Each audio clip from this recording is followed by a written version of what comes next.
саламатсыздар ма оқушылар? Көркем еңбек сабағын бастаймыз.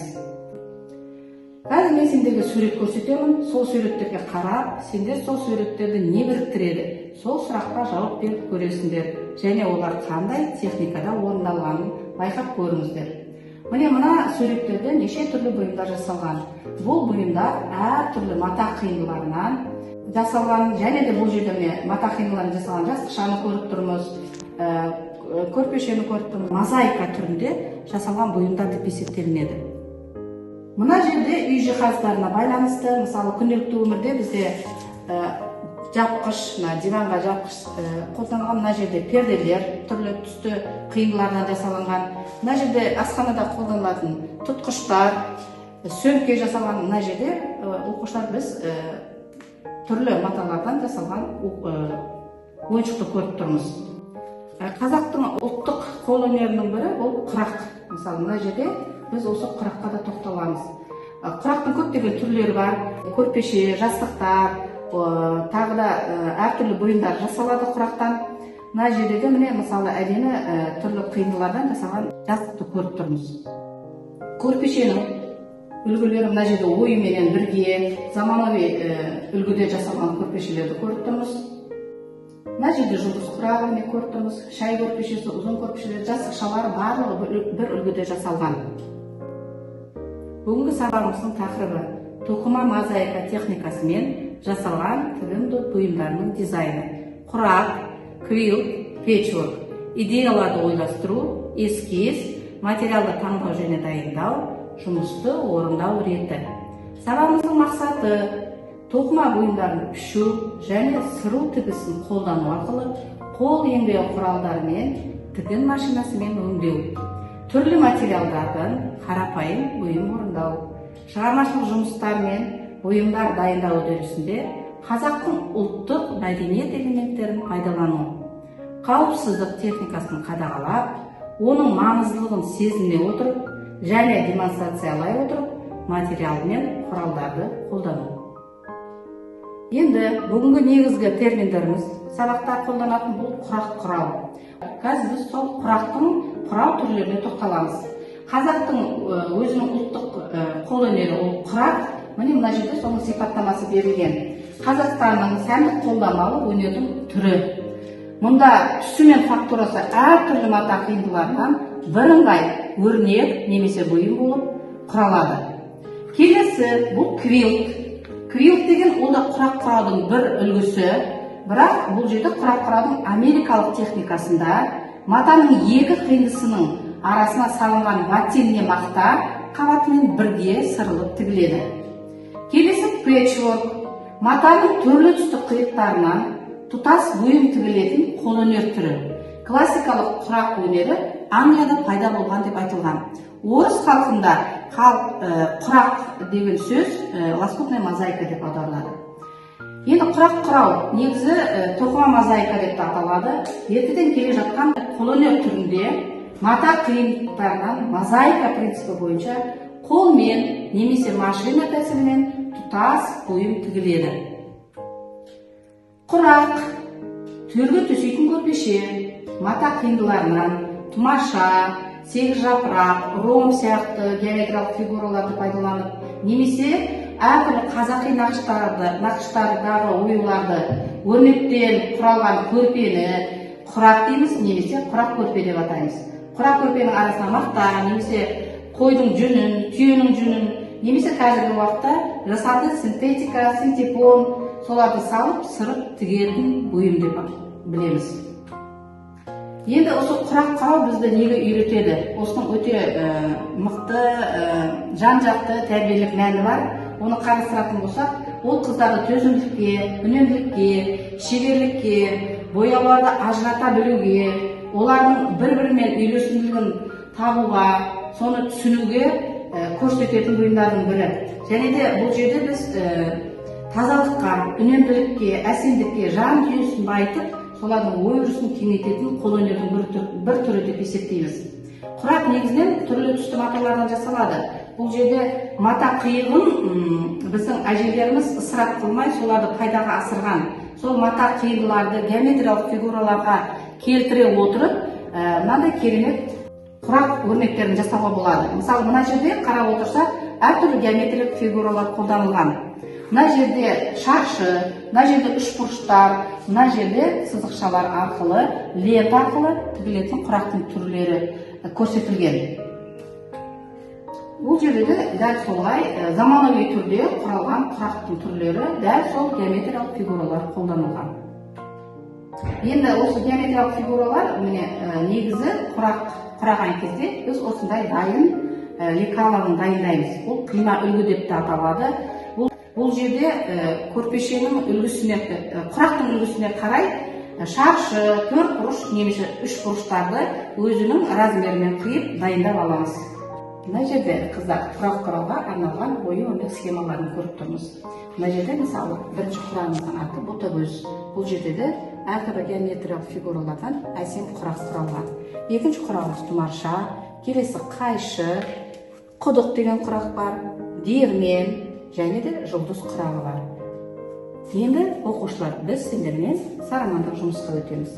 Негізі, бүгін біз сарамандық жұмыста құдық құрағын орындаймыз. Бұл құдық құрағы қазіргі уақытта өте сәнді және қарапайым, оңай тігілетін құрақтардың түрі.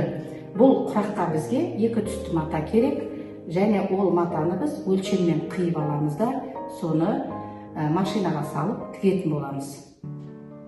Қазір біз құрақ құрауды бастаймыз. Ол үшін бізге астарлық мата, оның өлшемі 20-20, одан кейін құрақтың өзі негізгі маталары, оны біз ені 3 сантиметр қылып сызып шықтық, және де мен міне дайын қиып дайындап қойдым. Бұл жерде қандай түс қолданасыңдар, әр адам өзі таңдайды. Енді астарлық матаны біз астарлық матаның ортасын табуымыз керек. Оның үшін біз матаны сызамыз ортасын табу үшін.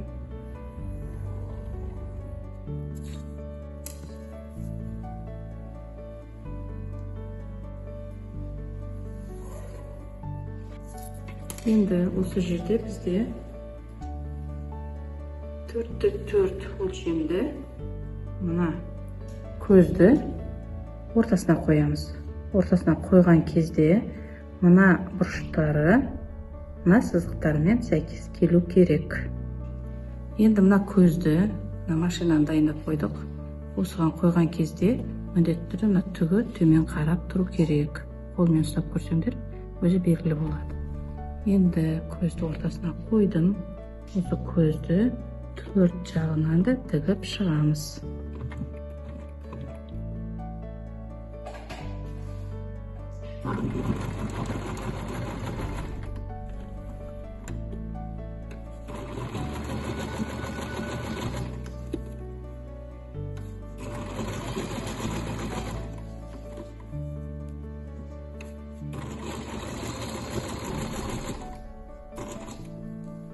Енді келесі біз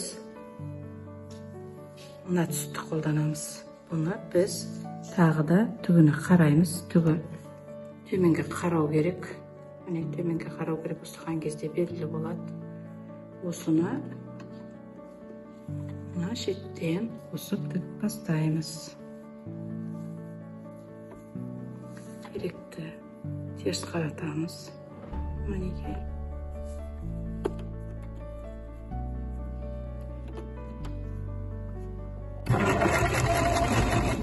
Мына өлшемге дейін аламыз, артығын қиямыз.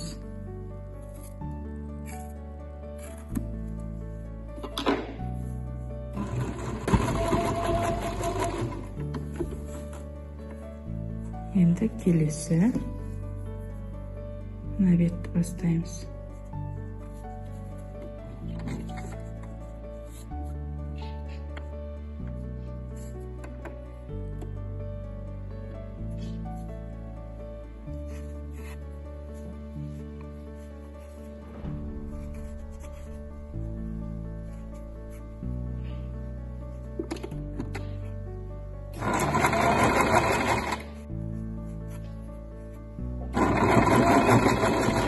Бұл жерде де дәл солай керекті өлшемді аламыз да қалпына қиямыз.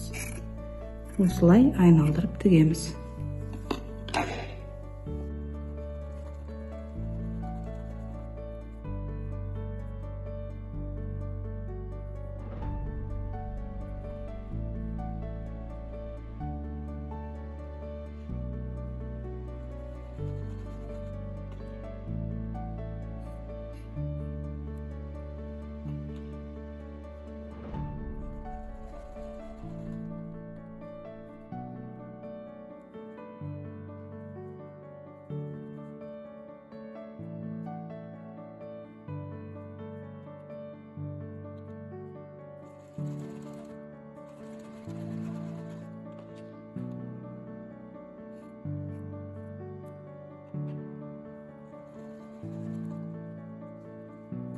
Енді келесі түсті қосамыз. Бұл жерде біз осы түсті жалғастырып кете береміз.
Келесі ақ түсті жасыл түсті қолданамыз.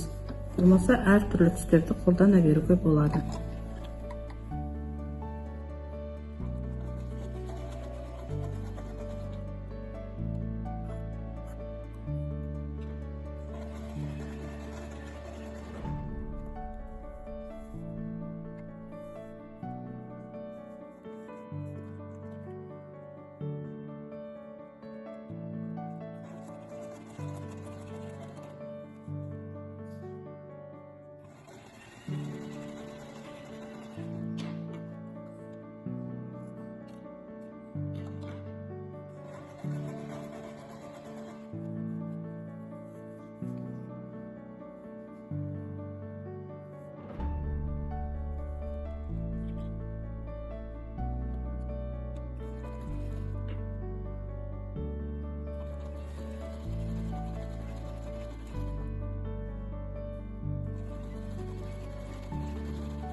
Соңғы лентасын тіктік. Енді осының шетін тігіп шығамыз.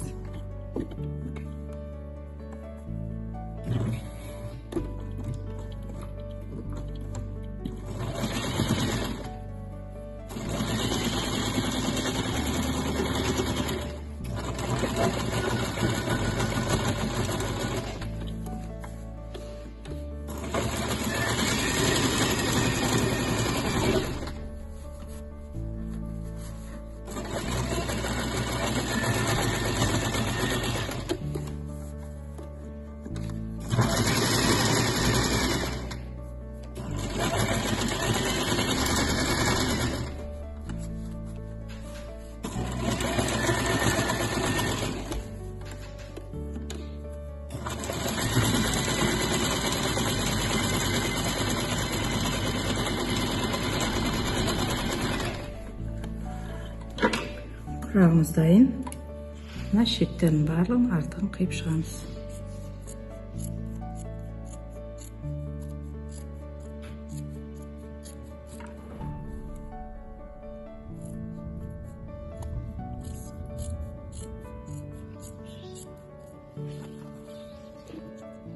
Міне құрағымыз дайын.